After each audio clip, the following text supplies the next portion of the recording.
Good afternoon, 8th graders. Welcome back to Language Arts. She's helped me become a better public speaker. You want to make sure to look around the room. Hi, I'm Jodi Carufel, and I am an 8th grade language arts teacher at Olson Middle School. I have been teaching at Olson Middle School my entire teaching career, and this is year number 30. I moved to Bloomington starting in 6th grade. I had an aunt in real estate, and she said, "You have to go to school in Bloomington. They have the best schools." We 4 kids begged our parents to find a house in Bloomington. I went to Normandale Hills when 6th grade was still in the elementary schools. Then I ended up here at Olson Junior High before it was a middle school and came here for 7th and 8th grade. And then we were part of the 9th grade class that moved over to Jefferson. And so then I graduated from Jefferson. And then I went on to college, but I came back to my roots. So when I was in college, my roommates and I, we wrote a letter to ourselves where we'd see ourselves in 5 years. And in that letter,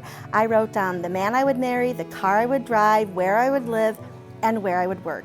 And all of those came true. When I first started teaching, I thought it was really all about the academics, but it shifted somewhere, and it really became more about helping these kids and helping them understand that, hey, you have a future in front of you, and I want to give them that hope. I want to help them see their future, even if it's not necessarily academic, that they can do anything. Mrs. Koppelman was my 7th grade teacher, and she made me feel like I could do anything. I can't get through it without getting emotional. My gosh. I wrote a paper. In that paper, I really struggled with, is my existence worth it? And I wasn't sure. And I worked through that, but Mrs. Bergtold was the teacher who, she read my paper, she did not dismiss it. And she pulled me aside and she's like, "Jodi, we should get some help." Those 2 English teachers in junior high had an impact that they were unaware of. What do we remember?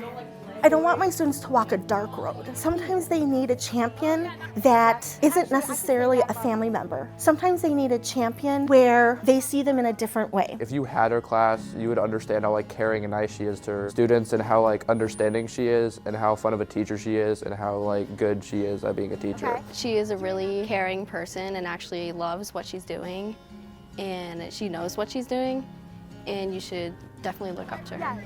I forget about the influence that I have on students, and I ran into a former student, and she said that it was because of the mock trial that we did in 8th grade that basically gave her her passion for the major she went into, which was sociology, criminology, and justice. So she wants to be a lawyer. There is joy in what I do, partly because I know this is my calling, and when I know that I am doing what I am called to do, there's a lot of joy in that.